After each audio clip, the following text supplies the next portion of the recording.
आज इस अर्थ पर जो लाइफ एग्जिस्ट करती है, क्या इस लाइफ को एलियंस ने भेजा था? अब देखो, इस क्वेश्चन का आंसर जो भी हो, बट इस क्वेश्चन से एक बात तो क्लियर है कि वो एलियन लाइफ बिग बैंग के तुरंत बाद ही ओरिजिनेट हो गई होगी, क्योंकि उसी केस में ऐसा कुछ पॉसिबल हो सकता है।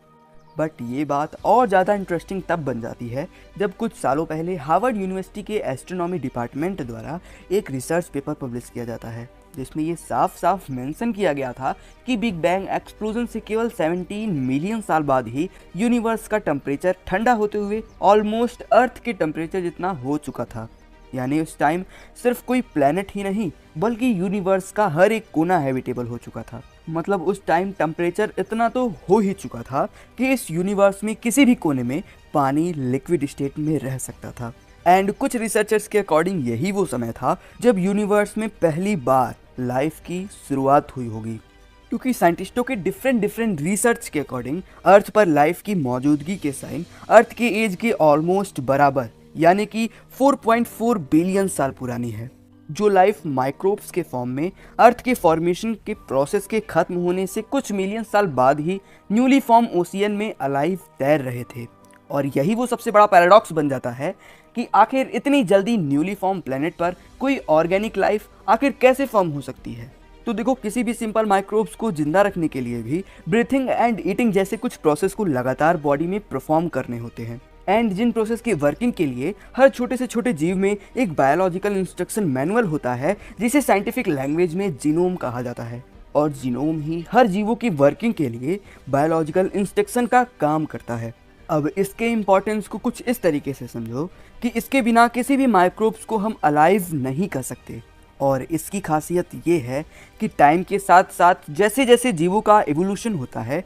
इनमें कॉम्प्लेक्स प्रोटीन स्ट्रक्चर जुड़ते जाते हैं और इनकी कॉम्प्लेक्सिटी भी बढ़ती जाती है। एग्जाम्पल के लिए, जैसे एक फिश का जीनोम एक वॉर्म्स के जीनोम से 2 टाइम्स बड़ा होता है, एंड वहीं हम ह्यूमन का जीनोम फिश के जीनोम से 2 टाइम्स बड़ा होता है, जो हम जीवों के बीच की कॉम्प्लेक्सिटी एंड इवोल्यूशन को डिफाइन करता है। बट यहाँ पर सबसे बड़ी प्रॉब्लम भी यही है, क्योंकि जब अर्थ पर मौजूद जीवों के जीनोम्स की कॉम्प्लेक्सिटी एंड स्ट्रक्चरल पैटर्न को टाइम में ट्रेस बैक करते हुए इनके सिंपलेस्ट वर्जन तक जाते हैं, तो अकॉर्डिंग टू रिसर्चर्स अर्थ पर अपीयर होने वाले सबसे पहले माइक्रोब्स में भी डीएनए एंड आरएनए जैसी जेनेटिक इंफॉर्मेशन के साथ साथ कॉम्प्लेक्स जीनोम भी मौजूद थे, जो कि सबसे शॉकिंग डिस्कवरी थी, क्योंकि डार्विन इवोल्यूशन थियरी के अकॉर्डिंग उस लेवल की कॉम्प्लेक्सिटी हासिल करने के लिए भी उन जीनोम्स को भी कई अरब साल चाहिए होगा।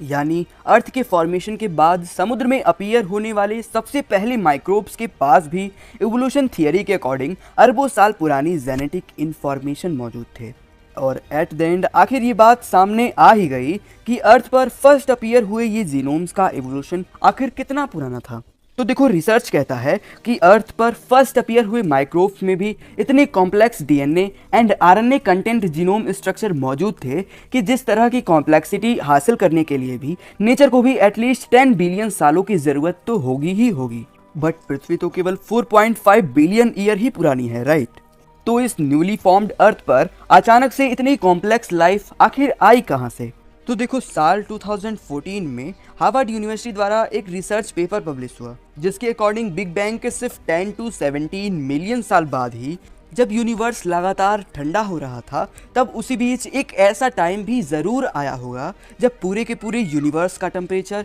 0 से 100 डिग्री सेल्सियस के बीच में था। यानी कि इस टाइम यूनिवर्स का हर एक हिस्सा उस टेम्परेचर पर था जहाँ पर पानी लिक्विड स्टेट में मौजूद रह सकती थी। यानी इस समय अगर हम ह्यूमन किसी प्लेनेट पर होते तो हमारे प्लेनेट को गर्म करने के लिए किसी स्टार की ज़रूरत नहीं होती, क्योंकि उस टाइम मौजूद कॉस्मिक रेडिएशन से ही हमारा प्लेनेट इतना गर्म कंडीशन में रहता जिस पर वाटर लिक्विड स्टेट में मौजूद रह सकता था। अब भले ही यूनिवर्स का टेम्परेचर कितना भी हैबिटेबल हो, अभी भी यूनिवर्स में ऐसे एलिमेंट नहीं थे जो लाइफ को फॉर्म कर सके, क्योंकि human body hydrogen, helium, oxygen, carbon, nitrogen and phosphorus जैसे कई एलिमेंट की कॉम्बिनेशन से बनी होती है, जिसमें हाइड्रोजन एंड हीलियम को छोड़कर बाकी सभी एलिमेंट की खासियत ये है कि ये केवल स्टार की कोर से ही क्रिएट होते हैं। एंड स्टार्टिंग के टाइम में भी इन स्टार्स का एज सिर्फ कुछ मिलियन सालों का ही होता था, लेकिन इस कम लाइफ स्पेन में भी इसके कोर में होने वाले हाई अमाउंट वाले फ्यूजन के चलते ये काफी तेजी से large amount of hydrogen and helium को अदर हैवियर एलिमेंट में बदलने लगे, जिसके बाद सुपरनोवा एक्सप्लोजन के चलते ये एलिमेंट चारों ओर फैल गए, जिनसे बाद में second generation of star and asteroid का फॉर्मेशन हुआ। और फाइनली बिग बैंग के केवल 100 मिलियन साल बाद ही यूनिवर्स में अब हर वो चीज़ मौजूद थी जो किसी लाइफ फॉर्म के लिए इम्पोर्टेंट थी। और यही वो रीज़न भी है कि कई थियरी ये सजेस्ट करती है